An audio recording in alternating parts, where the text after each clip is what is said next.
தலைமையை விட கீழே ஆணி வேறாக இருக்கிறது BLA 2 தான். இப்போ நாங்கள் வந்து எப்பயுமே எந்த தேர்தலுக்கும் சிறப்பான தேர்தலை கவனிக்கிறதில்ல. எங்களுக்கு எல்லா தேர்தலுமே சிறப்பான தேர்தல் தான்.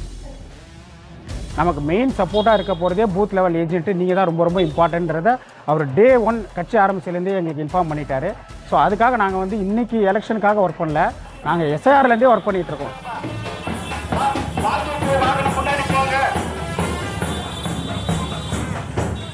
தேர்தல் தேதிகள் அறிவிக்கப்பட்டதும் ஒவ்வொரு தொகுதிக்கும் வேட்பாளர்கள் வருகிறார்களோ இல்லையோ ஒவ்வொரு தெருமுனையிலும் பாகமோவர்கள் எனப்படும் பூத் ஏஜென்ட்களை காண முடியும். கள்ள ஓட்டுகளை தடுப்பது, புதிய வாக்காளர்களை தேடி பிடிப்பது, தேர்தல் காலத்தில் கட்சியின் வாக்குறுதிகளை வீட்டுக்கு வீடு கொண்டு செல்வது என கட்சிக்கும் வாக்காளர்களுக்குமான இணைப்பு பாலமாக இருப்பவர்கள் தான் இவர்கள். ஆனால் எந்த கட்சியின் பூத் ஏஜென்ட்கள் வலுவாக களத்தில் செயல்படுகிறார்கள்? பூத் ஏஜென்ட் என்றாலே அது திமுக தான் என்று சொல்லும் அளவிற்கு கட்சி வேறுபாடு இல்லாமல் பம்பரமாக சுழன்று கொண்டிருக்கிறார்கள் திமுகவினர். திமுகவோட தனி சிறப்பு என்னன்னா, ஒரு BLA 2 தலைமையில் 10 பேரை போடுவோம். 1000 ஓட்டுனா ஒரு ஆளுக்கு 100 ஓட்டு. 10 பேராக பிரித்து அந்த 10 பேரையும் எங்கள் தலைமையில் தெருவாக அவங்க வீட்டுக்கு போயிட்டு அவங்க ஓட்டு இருக்கான்னு செக் பண்ணி அவங்க எந்த கட்சிக்காரங்களாக இருந்தாலும் ஓட்டு இருக்கான்னு முதல் கன்ஃபார்ம் பண்ணிக்குவோம். அவங்களோட ஃபோன் நம்பரை வாங்கிக்குவோம். பாகத்தை பிரித்து கொடுத்துருவோம். இந்த பணியை தினந்தோறும் நடத்தக்கூடிய தலைமை எங்களோட உத்தரவுக்கு ஏற்ப நடத்திக்கிட்டே இருப்போம். இவங்களை வச்சு உழைத்த உழைப்பு 2014 வெறும் 500 ஓட்டில் பெரம்பூர் தொகுதியில் தோல்வி அடைஞ்சோம். 2019 இடைத்தேர்தல் வரும்போது எங்களோட உழைப்பு இடைத்தேர்தல் சரித்திரத்திலே 68,000 ஓட்டில் வின் பண்ண தமிழ்நாட்டில் ஒரே தொகுதி இந்த தொகுதி தான். நாங்கள் வேலை செய்கிறத பார்த்துட்டு அதிமுககார நண்பர்கள் எல்லாருமே நண்பர்கள் தானாக்கமா அவங்க எங்களை கிண்டல் பண்ணுவாங்க. எழுதிச்சிட்டானுங்கடா இவங்க தேர்தலே வரல படுற வருஷமே வேலையை ஆரம்பிச்சிட்டாங்கன்னு அவங்க எங்களை கிண்டல், அதே நேரத்தில் போகாமல் படுற அளவுக்கு தான் வேலை செய்வோம்.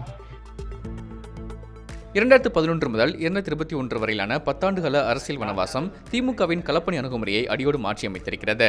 அந்த வகையில் ஒரு கட்சி எவ்வளவு பெரிய கொள்கைகளை கொண்டிருந்தாலும் களத்தில் பூத் ஏஜென்ட்கள் இல்லையெனில் வெற்றி பெறுவது கடினம் என்பதை திமுகவினர் நன்கு அறிந்து வைத்துள்ளனர்.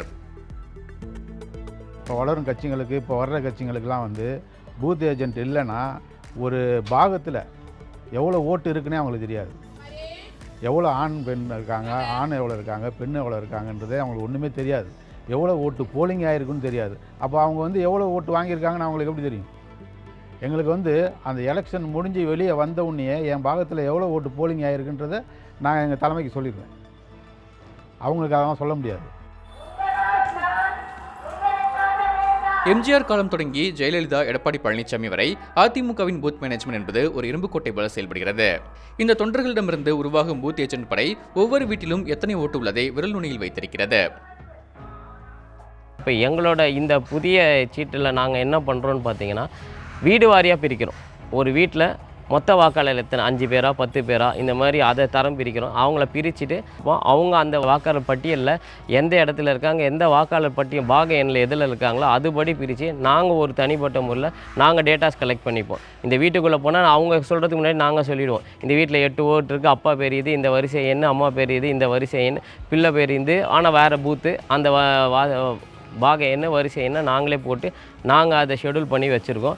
இதனால் நாங்கள் அவங்கள அணுகிற முறை பார்த்திங்கன்னா எங்களுக்கு ரொம்ப சுலபமாக இருக்கும். இதில் வெளியூர் போனவங்களே நாங்கள் தனிப்பட்ட முறையில் இடமாற்றம் செய்யப்பட்டவங்களே தனிப்பட்ட முறையில் லிஸ்ட் எடுத்துருக்கோம். அதில் யார் தொடர்பு கொள்ள முடிகிற ஆட்கள் இருக்காங்களோ அவங்களோட தொலைபேசியெல்லாம் நாங்கள் கலெக்ட் பண்ணி வச்சுருக்கோம். ஆளும் கட்சியான திமுகவின் பல்வேறு அழுத்தங்களுக்கிடையேயும் SIR என்பது விடுபட்ட ஏராளமான வாக்காளர்களை மீண்டும் வாக்குப்பட்டியலில் இணைத்ததாக அதிமுக கூறுகிறது. SIR பணியில் நான் தான் BLA 2 எங்கள் கட்சி சார்பாக, திமுக சார்பாக அது ஆப்போசிட்லேருந்து ஒருத்தர் ராஜேந்திரன் நியமித்தாங்க.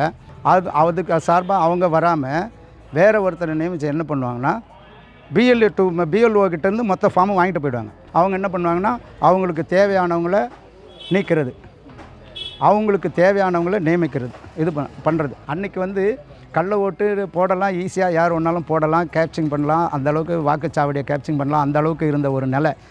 இந்த டிஜிட்டல் மயமானதில் ஒரே நன்மை என்னென்னா, இன்னைக்கு கேப்சிங் பண்ண முடியாது. ஒவ்வொரு பாகத்திலையுமே குறைஞ்சது எத்தனை பர்சன்டேஜ் நம்மளுக்கு இருந்தால் நம்ம வெற்றிக்கிட்ட போக முடியும். தமிழக அரசியல் களத்தில் திமுக, அதிமுக எனும் இருதுருவ அரசியலுக்கு நடுவே புதிய உறவாக விஜயின் தமிழக வெற்றிக் கழகம் தேர்தலை எதிர்கொள்கிறது. பொதுவாக ஒரு புதிய கட்சிக்கு தேர்தல் களத்தில் சவாலாக இருப்பது பூத் மேனேஜ்மெண்ட் தான். அதன் நுணுக்கங்கள் தெரியாமல் தான் பல கட்சிகள் கடந்த காலங்களில் காணாமல் போயிருக்கின்றன. ஆனால் தாவேகா இதில் முற்றிலும் மாறுபட்டு நிற்கிறது. இப்போ எங்கள் கட்சியுமே ஆப்பில் வந்துச்சு. டிவிகேல ஆப் BLA-app.com இருக்குது. அதில் போய் போட்டிங்கன்னா ஒவ்வொரு வாக்காளரோட பேர், அவங்களோட ஏஜ், அவங்களோட என்னென்ன இருக்குது ஃபுல்லாக டீட்டெயில்ஸும் அதில் இருக்கும். ஒரு பூத்துக்குமே நான் வந்து பார்த்தீங்கன்னா 10 பேரை போட்டிருக்கோம். மற்ற மாதிரி உள்ள பூத்தில் உட்கார்றதுக்கே வந்து ஒரு 4-5 பேர், ப்ளஸ் வெளியில் வந்து பார்த்தீங்கன்னா ஒரு 10 பேர் பூத்தில் வந்து உட்கார்ற மாதிரி, ப்ளஸ் அவங்களுக்கான ட்ரைனிங் தான் இப்போ கொடுத்துருக்கோம். எப்படி வந்து கைட் பண்ணுறது, உள்ளே உட்காந்துருக்கவங்களுக்கு எப்படி என்ன அவங்களோட ரோல் என்ன இருக்கும், வெளியில் உட்கார்றவங்களுக்கு என்ன மாதிரி ரோல் இருக்கும், பப்ளிக்கில் வந்து எப்படி நம்ம சப்போர்ட் பண்ணணும், பொதுமக்களை எப்படி சப்போர்ட் பண்ணி நம்மளோட மெயின் அப்ஜெக்டிவ் என்னன்னு கேட்டால் 100% வாக்கு வந்து நம்ம கொண்டு வரணும். அதுதான் நம்மளோட மெயின் அப்ஜெக்டிவ். குறிப்பாக முதல் தலைமுறை வாக்காளர்களை கண்டறிந்து அவர்களை வாக்குப்பட்டியலில் இணைப்பது என முழுமையான திட்டத்துடன் இம்முறை தாவேகா களமிறங்கியுள்ளது. வாக்காளர்களே நாங்கள் வீட்டுக்கு போய் நாங்கள் பார்க்கும்போது சீனியர்ஸோ இல்லை மற்றவங்கள விட இந்த ஃபஸ்ட் டைம் ஓட்டர்ஸை அப்ளை பண்ணியிருக்காங்க பாருங்கள், அதில் இருக்கவங்க தான் ரொம்ப இன்வால்மெண்ட்டாக வந்து எங்கள்கிட்ட கேட்குறாங்க. ஒரு 60% வந்து யங்ஸ்டர்ஸ் தான் ஃபஸ்ட்டு ப்ரியாரிட்டி கொடுத்து ஜாயின் பண்ணுறாங்க. ஸோ அப்போவே தெரிஞ்சுக்கலாம் இல்லையா, ஒரு பார்ட்டி ஒரு புதுசாக தான் வந்த கட்சினா கூட யங்ஸ்டர்ஸ் எல்லாருமே மெம்பர்ஷிப் கார்டு வாங்கி கேட்குற அளவுக்கு அவங்க போகிறாங்கன்னா, ஸோ அதனோட இம்பார்ட்டன்ஸ் என்னன்றது அவங்களுக்கு தெரிஞ்சிருக்கு. தேர்தல் களத்தில் 70 ஆண்டுகள் அனுபவம் கொண்ட திராவிட கட்சிகளை எதிர்கொள்வது சாதாரணம் அல்ல. அதை உணர்ந்தே வாக்குப்பதிவு தினத்தன்று ஏற்பட போகும் சவால்களை எதிர்கொள்ள தயாராக இருப்பதாக தாவேகா கூறுகிறது.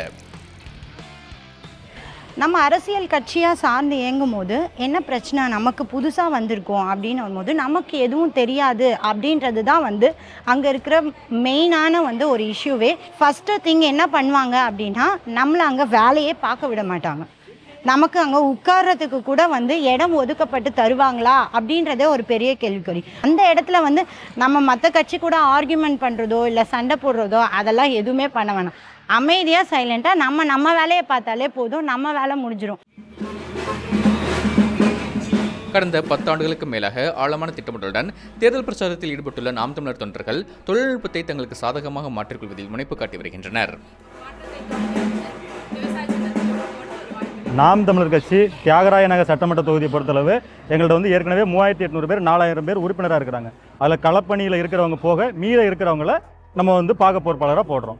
மற்ற கட்சியை விட எங்கள் கட்சியில் வந்து ஆன்லைன் மூலியமாக சேர்றவங்க நிறைய பேர் இருக்கிறாங்க. அவங்க எல்லாமே நாங்கள் வந்து முகவரி பார்த்து அவங்க எல்லாருக்குமே நம்ம வந்து தொடர்பு கொண்டு பேசி நேரில் போய் பார்த்து பேசி பூத் ஏஜெண்டாக அவங்கள போட்டு அவங்களை கன்வெர்ட் பண்ணி அப்படி தான் பண்ணிக்கிட்டு இருக்கிறோம்.